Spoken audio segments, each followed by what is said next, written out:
From early phase trials to imaging and wearable tech, psychiatric research keeps on evolving to find faster and more efficient treatments tailored to a patient's needs. With over 250 trials under his belt, Dr. Haig Goenjian is here with us to explain how psychiatric trials are tested before FDA approval. Good morning, doctor.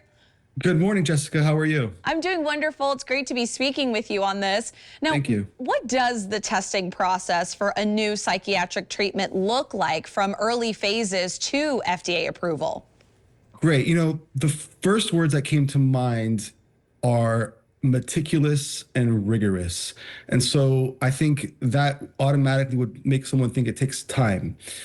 Usually it takes about 7 years to go from an idea to something that is being medicated and used by doctors. So that's a long time. And the reason for that is because of the need for safeguards and the need to make sure that what we're doing and what we're giving people is going to truly help them. So the quickest way I could describe it is it's in multiple phases, and each phase is sort of a progression from safety to seeing if it helps. So what happens is there's an idea, and somewhere in a lab, someone very smart is making a molecule. And once we get it past the lab, and we can do a lot of things in a lab test before we ever need it in any kind of living creature to make sure that it's going to be relatively safe. And even then, no one can predict the future. We don't know. So usually what happens is they'll do something like a phase 0, a microdosing. You give 1% of the actual dose to a very few humans, and you start it in healthy patients, not the sick patients, healthy patients that we know have a good reserve. And you do it in a very controlled setting with all kinds of safeguards, EKGs, imaging, 24-hour observations by staff, in a very small population and a very small dose. And then once you sort of, at every step of the way, there's safeguards being done. And once it meets an early phase and you say, okay, this is very safe, and the key there is very safe, then you can bring it to a little bit of a bigger population. And then you can bring it to patients that have the disease or the illness.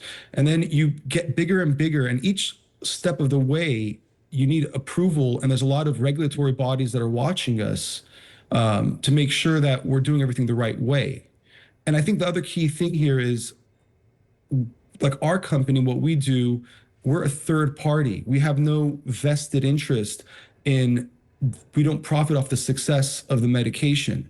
So truly what we do is objective, and we're removed from the sort of sponsors that are interested or to sort of push the medication out. And in this way, the FDA, who regulates us, they see us as a third party, and we can be more objective. Yeah, how have advances like imaging, wearable tech, and digital therapeutics really changed the way mental health treatments are developed and studied overall?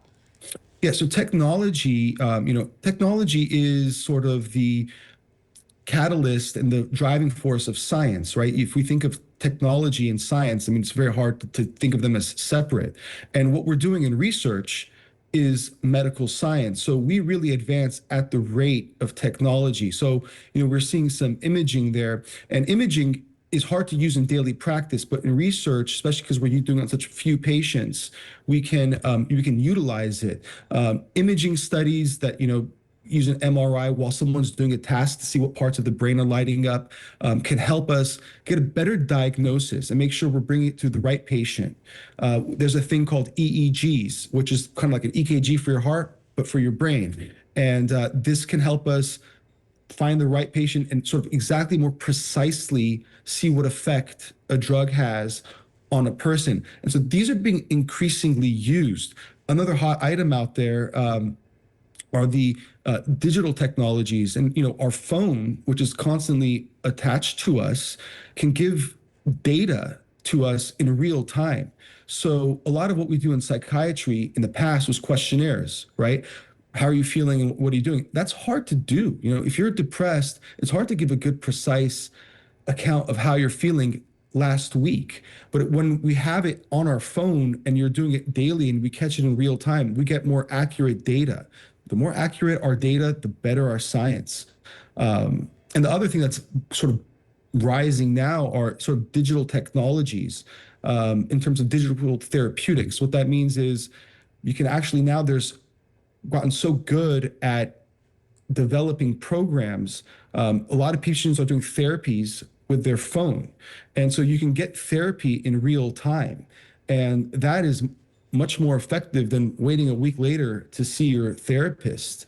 And we're seeing this across the board. There's progress in schizophrenia and depression, all different kinds of indications. Yeah. Doctor, thank you so much for your insight this morning. This is a topic that we know we could talk about for way longer than 5 minutes, so we appreciate you for joining us this morning. No, you're welcome. Thank you for having me. To learn more about this work and some of the psychiatric clinical trials he's leading, head to CenExelResearch.com/CNS.